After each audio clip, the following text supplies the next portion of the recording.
విలాపవాక్యములు 3వ అధ్యాయము, లెమెంటేషన్స్. మీ బైబిల్ గ్రంథంలో విలాపవాక్యములు 3వ అధ్యాయము, పేజ్ నెంబర్ 684. విలాపవాక్యములు 3వ అధ్యాయము 57వ వచనంలో,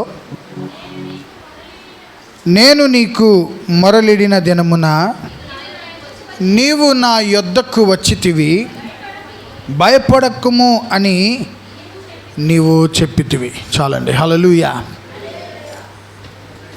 లో రాయబడింది, నేను నీతో మాట్లాడిన దినమున, నువ్వు దేవునికి ప్రార్థన చేసిన దినమున, వాక్యంలో రాయబడింది నీవు నా యొద్దకు వచ్చితివి అని రాయబడింది. యు హ్యావ్ కమ్ టు మీ అంటున్నాడు బైబిల్లో. నీవు నా యొద్దకు వచ్చావు, నేను నీతో మాట్లాడిన దినమున, నేను నీ సన్నిధిలో మొరపెడితే, నేను నీ సన్నిధిలో ప్రార్థన చేస్తే, నేను నీ సన్నిధిలోని కనిపెడితే నీవు నా యొద్దకు వచ్చావు అని చాలా క్లియర్గా దేవుని వాక్యంలో రాయబడింది. ప్రియులారా, ప్రార్థన చేస్తే చాలు కాదు, ప్రార్థన చేసిన తర్వాత మన ప్రార్థన విని మన యొద్దకు వచ్చే దేవుడు మనకున్నాడు. హల్లెలూయా. ప్రార్థన చేసిన తర్వాత చాలాసార్లు మనం చూస్తే, ప్రార్థన చేసిన తర్వాత జవాబు రాలేదని, ప్రార్థన చేసిన తర్వాత దేవుడు మా పక్షముగా లేడని, దేవుడు మమ్మల్ని జ్ఞాపకము చేసుకోలేదని, దేవుడు మా మొర వినలేదని, మేము మొరపెట్టినప్పుడు ప్రభువు మా మొరను ఆలకించలేదని చాలాసార్లు మనం అనుకుంటుంటాం. వాక్యం చెప్తుంది, నీవు ఎప్పుడైతే నా సన్నిధిలో మొరపెడతావో నీవు నాకు మొరలిడిన దినమున అని రాయబడింది. The day you have prayed, నీవు నాకు మొరపెట్టిన దినమున నేను నీ యొద్దకు వచ్చాను. హల్లెలూయా. ఎవరి యొద్దకు వచ్చాడట? మన యొద్దకు ఆయన వచ్చాడు. He has come to us. మన యొద్దకు వచ్చాడంట. దైవ గ్రంథములో చాలామంది దైవ సేవకులు, చాలామంది ప్రవక్తలు ప్రార్థించినప్పుడు వారి యొద్దకు ఆయన వచ్చాడు. వారి యొద్దకు వచ్చి వారితో మాట్లాడాడు, వారి పక్షముగా నిలవబడ్డాడు ఆయన. రిఫరెన్స్లు అన్నీ మీకు తీసి చూపించడానికి సమయం లేదు, కానీ దానియేలు గ్రంథంలో రాయబడి ఉంటుంది, దానియేలు సింహాల గృహలోనికి దిగి వచ్చాడంట ఆయన. హల్లెలూయా. షద్రకు, మెషకు, అబద్నిగోలు ఆ అగ్ని గుండములో ఉంటే 4వ వాడిగా వారి మధ్యకు దిగి వచ్చాడంట. హల్లెలూయా. మన యొద్దకు వచ్చే దేవుడు. ఆ విషయాన్ని మీరు జ్ఞాపకం చేయండి. పారిపోయి ఆమె ఇంటిలో నుండి తన యొక్క కుమారుణ్ణి ఎత్తుకొని అరణ్యములోనికి పారిపోతే, ఆ అరణ్యములో నీరు లేక దాహముతో ఆ చిన్న కుమారుడు తల్లడిల్లిపోతుంటే, ఆ తల్లి కాస్త దూరంలో ఆ పిల్లవాడిని పొదల చాటున పడవేసి ఆ తల్లి ఏడుస్తుంటే ఆ అరణ్యములోనికి హాగరును వెతుక్కుంటూ వచ్చాడట ఆయన. హల్లెలూయా. వాక్యంలో రాయబడిన మాటలు మనం చాలా జాగ్రత్తగా అర్థం చేసుకుంటే, మనము మొరపెట్టినప్పుడు, when we call upon his name, మనం ఆయన సన్నిధిలో ప్రార్థించినప్పుడు, మనం ఆయన సన్నిధిలో ప్రభువాని పిలిచినప్పుడు ఆయన మన యొద్దకు వస్తాను అని వాగ్దానం చేస్తున్నాడు. హల్లెలూయా. ఈరోజు నీవు నేను కూడా మొరపెడితే, ఈరోజు నీవు నేను కూడా ప్రార్థన చేస్తే, ఈరోజు నీవు నేను కూడా దేవుని సన్నిధిలో కనిపెడితే ఆయన మనల్ని విడిచిపెట్టే దేవుడు కాదు, మన యొద్దకు వస్తాడు. వచ్చి ఏమన్నాడు తెలిసిందా? భయపడకము అన్నాడంట. Do not fear. ఏమన్నాడు? చదవండి ఒక మాట. నేను నీకు మొరలిడిన దినమున నీవు నా యొద్దకు వచ్చితివి, భయపడకము అని నాతో చెప్పావు. దేవునికి స్తోత్రం. హల్లెలూయా. సింహాల గృహలోని దానియేలు ఉన్నప్పుడు సింహాలు ఆకలితో ఉన్నాయంట, సింహాలు దానియేలుని మింగుదామని ఉన్నాయంట. కానీ సింహాల నోర్లను మూయించటానికి ఆయన దానియేలు ఉన్న గృహలోనికి వచ్చాడంట. గృహలోనికి వచ్చి దానియేలుతో ఏమన్నాడు తెలిసిందా? దానియేలు భయపడక, నీతో కూడా నేనున్నానన్నాడు. దేవునికి స్తోత్రం. ఈరోజు చాలాసార్లు భయపడుతున్న సమయంలో, మనకు కష్టమున్న సమయంలో, ఇబ్బందులున్న సమయంలో, దుఃఖమున్న సమయంలో, వేదన కలుగుతున్న సమయంలో భయపడవలసిన అవసరం లేదు. ఎందుకో తెలుసా? మన దేవుడు మనున్న స్థలములోనికి దిగుతాడు. దేవునికి స్తోత్రం. హల్లెలూయా. వాక్యం చెప్తుంది, షద్రకు, మెషకు, అబద్నెగోలను వారికట 7 అంతలు అగ్ని వేడి చేశాడంట రాజు. He turned the furnace more than 7 times. 7 సార్లు ఆ యొక్క అగ్ని గుండమును పెంచుకొని వెళ్ళాడంట. ఒక మాట రాయబడింది, షద్రకు మెషకు అబద్నిగోలను అగ్నిగుండములో వేయడానికి వెళ్ళిన వారు అగ్ని చేత కాల్చబడ్డారంట. హల్లెలూయా. ఆ అగ్నిగుండములో రాజు ముగ్గురిని పడవేస్తే 4వ వాడిగా ఆయన అగ్నిగుండములోనికి దిగాడంట. రాజు చూస్తున్నాడు, ఎవరు ఈ 4వ మనిషి? మనం ముగ్గురినే కదా అగ్నిగుండంలో వేసాం.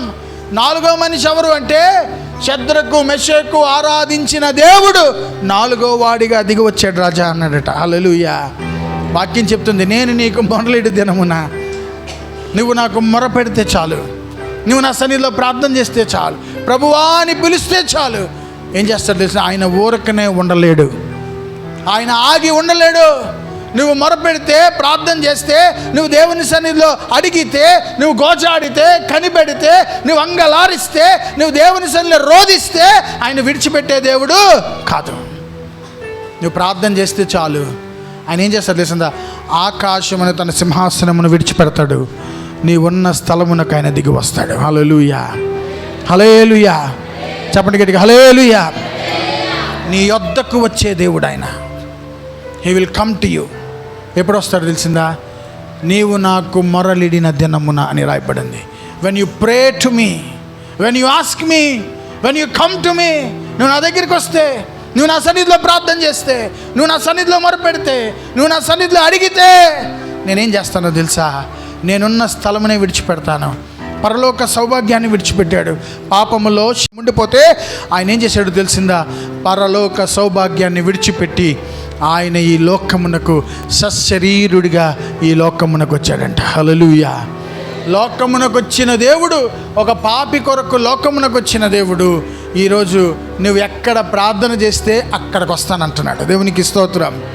నువ్వు ప్రార్థన ఎక్కడ చేస్తావో, it may be your home, it may be church, it may be anywhere, any place. ఏ స్థలమైనా పర్వాలేదు, నువ్వు ఏ స్థలంలో ఉన్నా పర్వాలేదు, నువ్వు ప్రార్థన చేస్తే చాలు, నువ్వు సహాయము కోరితే చాలు, నీ ఉన్న స్థలములోనికి ఆయన దిగి వస్తాడు. హల్లెలూయా. విలాప వాక్యంలో రాయబడింది, నేను నీకు మొరలిడిన దినమున నువ్వు వచ్చావు నా దగ్గరికి. నేను నీకు మొరపెడుతుంటే, నేను ఏడుస్తుంటే, నా పరిస్థితులు బట్టి, నా కుటుంబాన్ని బట్టి, నా శ్రమలు బట్టి, నా శోధనలు బట్టి, నా వేదనలు బట్టి, నాకు ఇంట్లో ఉన్న పరిస్థితులు బట్టి, నా బిడ్డలు బట్టి, నా యొక్క కుటుంబస్తులు బట్టి, నా ఇంట్లో అనారోగ్యంగా ఉన్న వారిని బట్టి, మంచం మీద పడున్న వారిని బట్టి మేము ప్రార్థన చేస్తుంటే నువ్వు ఊరుకోలేదు. You have come. నువ్వు వచ్చావు, మా యొద్దకు వచ్చావు, మాతో నిలవబడ్డావు, మా శత్రువుతో నీవు పోరాడావు. దేవునికి స్తోత్రం. దావీదు ఒక 5 రాళ్ళు ఏరుకున్నాడంట. అక్కడ దగ్గర ఉన్న ఒక ఏటి దగ్గరికి వెళ్ళి 5 నున్నటి రాళ్ళు ఏరుకున్నాడంట. ఈ 5 రాళ్ళు ఏరుకొని దావీదు వస్తుంటే ఫిలిస్తీయుడు అంటున్నాడు గొలియాతు, నేను నీకు కుక్కలా కనిపిస్తున్నానా? నువ్వు రాళ్ళు పట్టుకొని, వడిసెలు పట్టుకొని నా దగ్గరికి వస్తే నేను ఎలా కనిపిస్తున్నాను? నేను ఆజానుభావుడిని, నేను యుద్ధశూరుణ్ణి, నాకు యుద్ధ ప్రావీణ్యం ఉంది, నాకు పోరాటం తెలుసు, యుద్ధములు తెలుసు.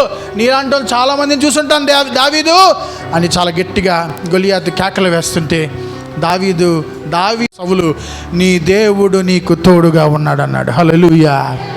ఎవరు తోడుగా ఉన్నారు? దావీదు పోరాడబోవడానికి ముందు ఎవరు దావీదు దగ్గరికి దిగొచ్చారంటే దేవుడే దావీదు పక్కన నిలబడ్డాడంట. హల్లెలూయా.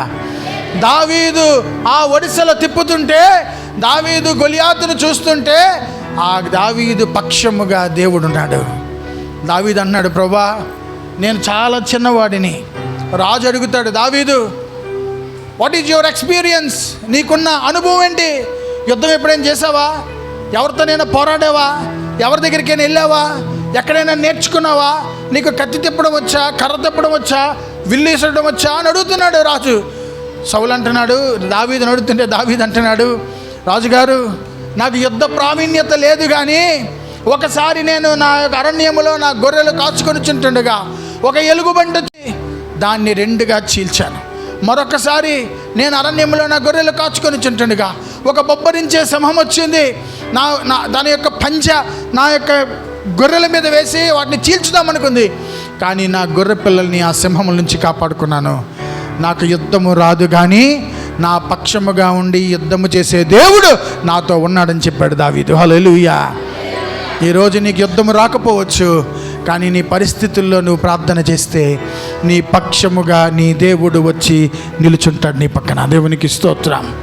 నమ్ముతున్నావా ఈ మాట? God will stand before you and God will make a big victory in your life. నీ జీవితంలో గొప్ప విజయాన్ని ఇస్తాడు. ఎప్పుడు ఇస్తాడు తెలుసా?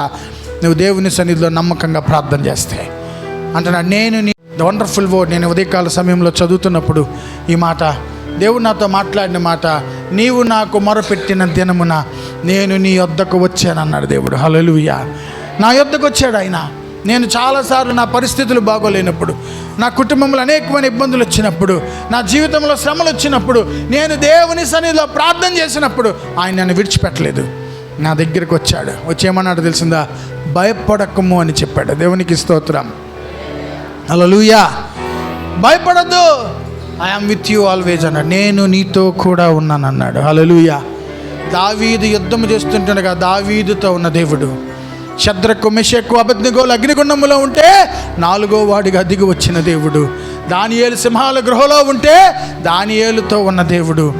ఏమండి, ఆ గొప్ప ప్రవక్త యెజెబెలుకు భయపడి పారిపోతుంటే ఆ వృక్షం కింద కూర్చొని, బద్రీ వృక్షం కింద కూర్చొని ఉంటే ఆహారమును నీళ్లను ఇచ్చి ప్రవక్తను పోషించిన దేవుడు, ఈరోజు నీవు పిలిస్తే చాలు, నీవు మొరపెడితే చాలు, ప్రభువా అంటే చాలు, నీ వద్దకు వస్తాడు, నీ దగ్గరికి దిగి వస్తాడు, నీతో మాట్లాడతాడు, నిన్ను బలపరుస్తాడు.